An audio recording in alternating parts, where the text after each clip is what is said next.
Hi, I'm Jim Vossen. Join me Wednesday afternoons at 1 o'clock for the Seaside-Sand City Television Show here on KYMB, Comcast Cable Channel 19, and over the air at 27.1. Brought to you in part by the Seaside-Sand City Chamber of Commerce. That's Wednesday afternoons at 1 o'clock for the Seaside-Sand City Television Show.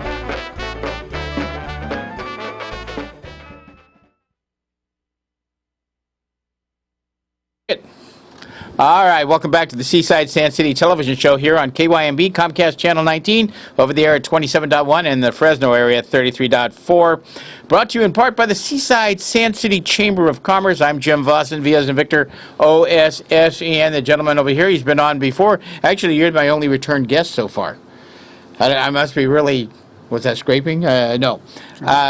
Rich Glenn, who is a local attorney, has had numerous jobs. I could go on, but I'm good. Anyway, he's our current treasurer of the Seaside-Sand City Chamber of Commerce, and he's got a few issues. We're going to talk about a couple things. You came back. You went this morning to the Seaside Strategic Meeting. What is that? What actually is a strategic meeting? Do they have it once a year? What does that work? Yeah, well, actually, it's a formal city council meeting. Formal city council meeting. And they meet every 6 months, and they kind of try to keep on track with the city's strategic planning process, which is just basically defining some goals, trying to figure out some ways to manage those goals, some objectives, and then working towards it, and then coming back and checking in and going over things. So what kind of things do they do there? Well, all the things that the city is concerned with, which deal from everything from public safety, police and fire issues, to the condition of the city's infrastructure, its public works, to the economic development of the city, which we're really closely in tune to, so economic development. That necessarily entails discussion of the water issue, in which we're embroiled with the other peninsula cities, and also the other kind of administrative things that the city is concerned with related to its budget, its staffing, and its programs. Everything from recreation to street maintenance. So, is this an ongoing meeting? Was it just today and it's done? They meet, as I mentioned, every 6 months. Every 6 months. And it is basically all day long. From 8:30 to 4, they take a break for lunch. So I was able to be there this morning and, until noon. You didn't stay for lunch? No, I left because I had to come over here. So would they have fed you if you were there? Or? They may have, I don't know. Okay. I didn't hang around. That's right. So it's kind of the staff, the city staff and the city council do follow-up discussions. There's kind of a report, an evaluation read, and then there's a presentation at an evening city council meeting where the public then gets kind of clued into what's been going on as the council and its key staff have been going through this process. And so you were there this morning. What did you hear? Anything interesting or something that is making you question, or the things that were good things, bad things? What? Well, Jim, like you, I've been involved with what's been going on at City Hall for a number of years. So the stuff is pretty familiar to me, and it would be to you, and to a lot of people that are interested, engaged in community affairs. They did focus on 5 areas. They began to focus on 5 areas that they really want to start paying attention to. Actually, they have been paying attention to these areas, and but it's a continual process of redefining, what the situation is now, what the baseline is, what they can do to improve the situation, and then the follow-through is checking in with some kind of measurement. They're always looking for ways to not just define their goals, but also to measure their accomplishment. Did they talk at all about that? This is their 60th year coming up. Yeah. They're talking about having any anniversary for that, or did they? I'm not sure what kind of festivities they're going to be having for the 60th birthday. I did mention that to them. I told them happy birthday because this is the 60th birthday, I think it's October 13th. 1954 was the day that Seaside was incorporated. Now, I think, as you mentioned earlier, the Chamber of Commerce was incorporated 10 years before that, in June of 1944. So we're 70 years old. The city is 60 years old. And as you mentioned, the incorporation effort actually was spearheaded by the Chamber, and it was quite a process. In a sense, I guess you could say it kind of took that 10 years, or virtually that entire 10-year period, for the city to the community to define itself, get organized enough to incorporate. And actually there was an incorporation attempt that failed, and then the city leaders How much earlier was that? just a couple years, a year and a half, or shortly before, and then they had to regroup. Did that involve like a vote kind of Yes, thing? there were two votes. So the first vote failed. The second vote passed by, it's a pretty good percentage margin, I guess, but I think the numbers were something like 1,150 to 980. So it wasn't really a squeaker because the numbers are small, but you get an idea of how people were really focused in on kind of whether neat it to was a see good some of the idea. old campaign literature for that. That would have been kind of. Yeah, if you go to Oldemeyer Center, you can actually see on a bulletin board there the newspaper clippings, some photographs, and you get an idea of what was going on. There are some other really interesting photographs that I think the public would enjoy seeing there too. So anytime that you're there at the Oldemeyer Center, you might ask, where's that bulletin board where all the cool old archived photographs are, and the staff will show you. Interesting. Okay. So, you brought a list here. Are these the five things that they're... Yeah, there were 5 things that I mentioned concentrated. Were beginning to, because I did leave Right. before they got into kind of the nitty-gritty, but they're going to work this afternoon. You going straight back? Well, you don't know. No, I think I have to take somebody to a doctor's appointment afterwards, so I'm going to probably be tied up the rest of the afternoon. But for the public's benefit, they're looking at 5 specific areas of concern. Number 1, and as everybody can appreciate, the city fathers are committed to providing an increasingly safe community. Now, in these days, public safety has been quite an issue in Seaside. There's been flare-ups of gang-related activity in the neighborhoods. There have even been homicides in the city, over the past few years. So everybody's concerned with neighborhood security. I'm sorry, you just made me think of something, though, and that was you were talking about little flare-ups of gang activity, and then you threw in the word homicides. I think you never really think of it. I just woke up to that. That yes, you'll hear the stories in Salinas and other places and Seaside when there's a homicide, of course. But quite often you don't hear about other little things. There could be just a little gang fight or whatever that doesn't lead to a homicide and it doesn't make the front page. So there must be a lot of other things there too at times. Well, we don't want to overstate it or exaggerate it, but so the kinds of things, the activity are really the fights. People getting together and pushing each other around. Every once in a while, someone may brandish a knife or something like that. So that is of great concern to the police department and to the community.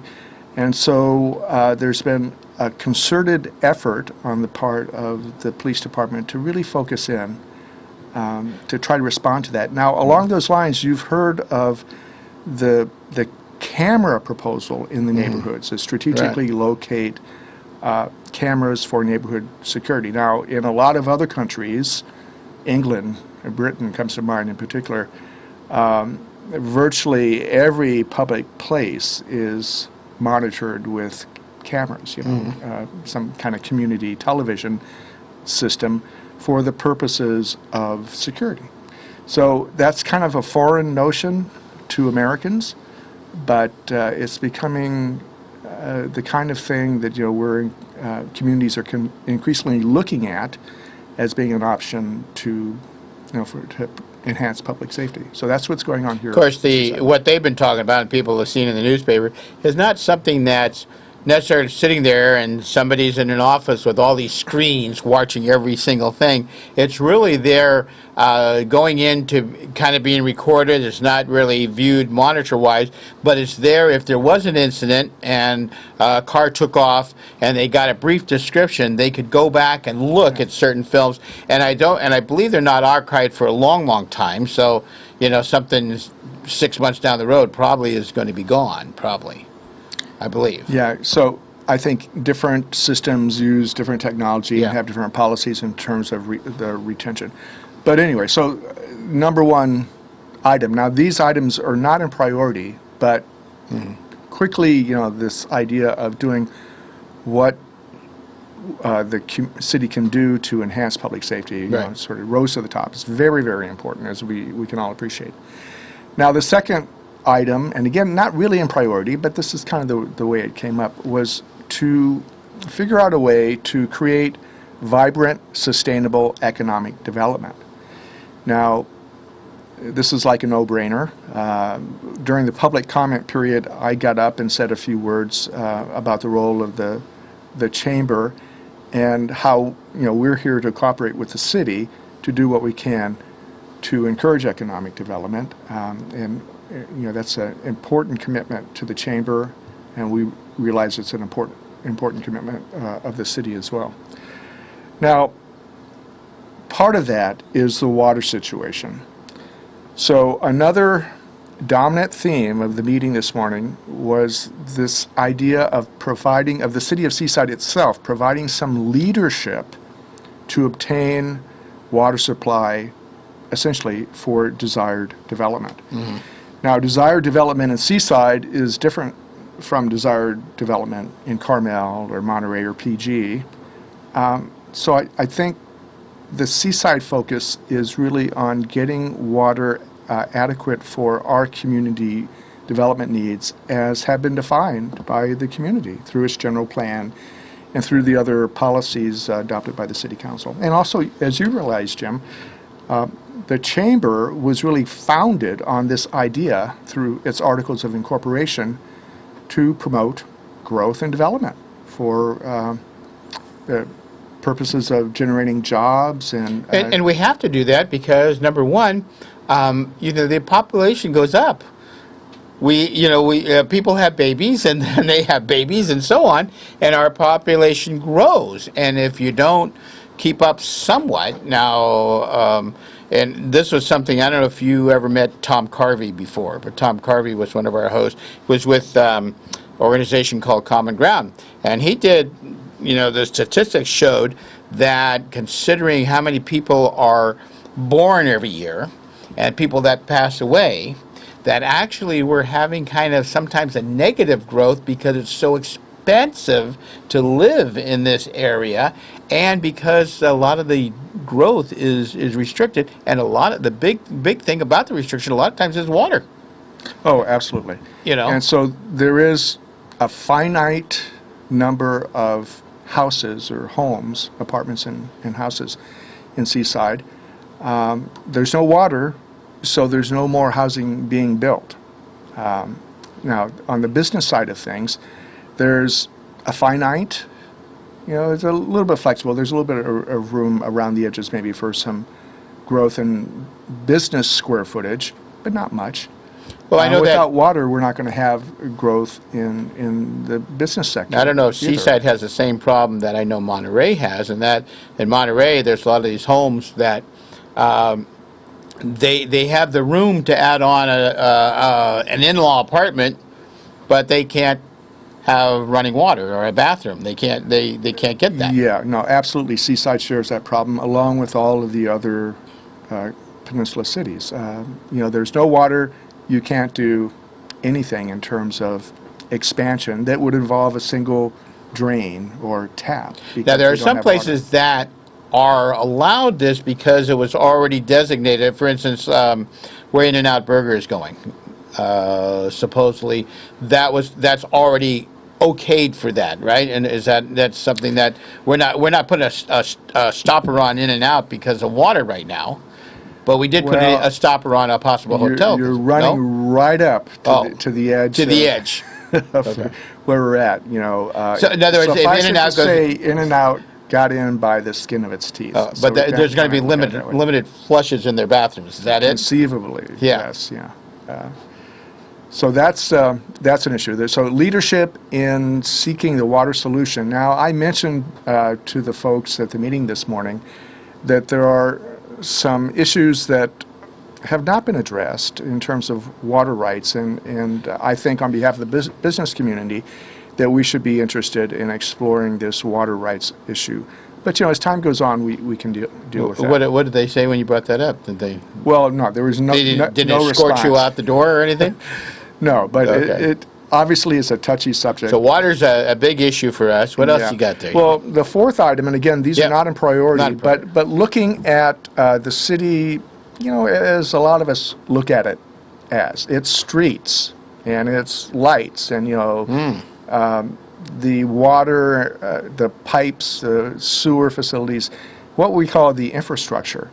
It's very important, and if you've driven around Seaside lately, I mean, you see areas where the infrastructure is getting really worn. And I mean, obviously, there's more potholes in the roads than people like, and there's other signs of basically worn out infrastructure. So that is a priority. It's again, the city wants to and going focus on back, that. just and I don't mean to be prejudiced because we're on Broadway, but our Broadway sector from Fremont to Del Monte is really kind of an important little corridor, very much so. And if anything, I'd really like to see that street. I think a lot of other people would like to see that at least paved and Right, get and this cleaned goes up. to the concept of trying to define what is really a good, vibrant, use that word again, it was in our first goal, downtown, right? It's, and where should that be? Well, the city has determined that the focus in one specific plan that has been adopted should be on Lower Broadway, West Broadway,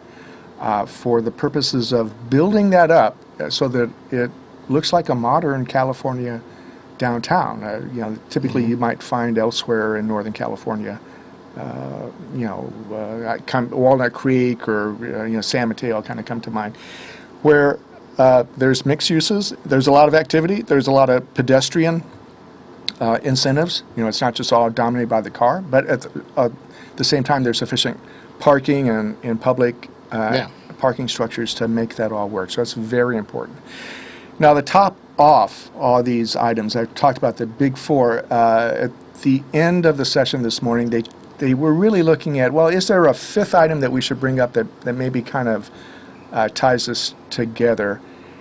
And there was some discussion, at length about the idea of achieving and sustaining financial health and wellness for the city itself. Now, not several, but a few years ago, the city engaged on a process of defining, what its priorities were based upon what it could afford, and to come up with a prescription, for want of a better word, of what would be a program for financial health. Well, a couple years ago, weren't we on the verge of thinking of filing for bankruptcy, and where do we stand now? Well, yes, as you recall, a couple years ago when we hit kind of rock bottom in terms of the economy, the city's budget was so tight that could have been, the next step or the next option would be to consider that the thing of the filing bankruptcy under the federal law that allows cities to do that. Now, which has happened in California and recently, I think, in Detroit, really. There was a lot of press about that. Well, wasn't Vallejo did it? Exactly. Yeah. So that was the last best example of it happening in California where, it's just really the result of many years of... But we're not as bad off as we were? The economy has kind of begun this uptick, and hopefully we'll be able to sustain it. But as was referred to this morning, we notice increases in sales tax and in property values in our homes. Remember, the real estate values were going way down, like housing values were slashed in half. And now what we're seeing is the sale of homes, the sale price is beginning to go back up again. One thing, and we don't have too much time left, but I thought, I never saw that done before. I know that when property started going down, how Steve Agnini, our tax assessor, property assessor and such, actually started assessing properties and lowering their tax rate. Have you ever seen that done before? In my career in public service and in, as a lawyer, city planner, no. I mean, is that something that the county should have taken on upon themselves to do, or wait till somebody calls and says, "Hey, wait a minute"? They did take it upon themselves. They were, Steve and his predecessors. The rules are that you have to recognize the value of property before you assess it, and when there's a significant drop in the value, it's the assessor's duty to figure that out and to reassess the property accordingly. Did they actually do everybody? Well, yeah. They did a lot. I mean, in my home, it went down. So it was, I think, the general rule that is that they did do it, and conceivably they could have missed a few properties, but the people always have the opportunity to appeal those assessments. Yeah. All right. So what? The fifth one was the one you just mentioned. Yeah, what was that? It's about this, finding the way to be financially healthy as a municipal corporation. Now, in our little nonprofit corporation... Did you tell them that they should support the chamber with more money? That would be a good idea? No, I wasn't so blunt. But us being there and helping... in past years, as you and I have recently discovered, the city and the chamber did have contracts in which the Chamber of Commerce really acted as the city's economic development engine, or hopefully we're working on getting back into that. That should be. Yeah, we really appreciate the support that we do get from the city, which is fairly modest, but it does really help us kind of hold together what is essentially an all-volunteer effort to serve the. So we can help pay for what little water we have. Pay for our water, our lights and electricity. Yeah. All right. Anything else really quickly? We got about a minute here. No. Can't think of anything else? Oh, well, wait a minute. Did you have any other questions? No. Did I have any other? Let's see. Any other questions? Well, let's not forget, I mentioned today, with the new era of holidays, we have President's Day. Oh. And we lump Lincoln and Washington together. I went to Lincoln High School, just to let you know. Good. So you appreciate this. Yes. That February 12th is Lincoln's birthday. And so I think, we as a nation, as a society, we're very lucky to have Lincoln, the president, at the right place at the right time. So happy birthday, Abe. And he was a Republican, too. He was the first Republican. He was the first Republican? Yes. Oh. He was the first Republican. He wasn't the last one. Elected, no. John C. Fremont was the first Republican to run for president, but he didn't win. Lincoln was second, and he did win. Okay. I hope so. All right, Rich, we did good. Thanks. By the way, if you want to see Rich, he's now appearing at the Chamber of Commerce office weekday mornings from 9 to noon at least at 505 Broadway. Fair enough? Right. Yeah. And if you need help with your business, you're in Seaside, he can probably help you out. And 505 Broadway in Seaside. This has been the Seaside-Sand City Television Show. Thank you very much for joining us today. We should be back live next week. Thank you, Ron. Kind of. Anyway, everybody go out and have a great day. Thank you.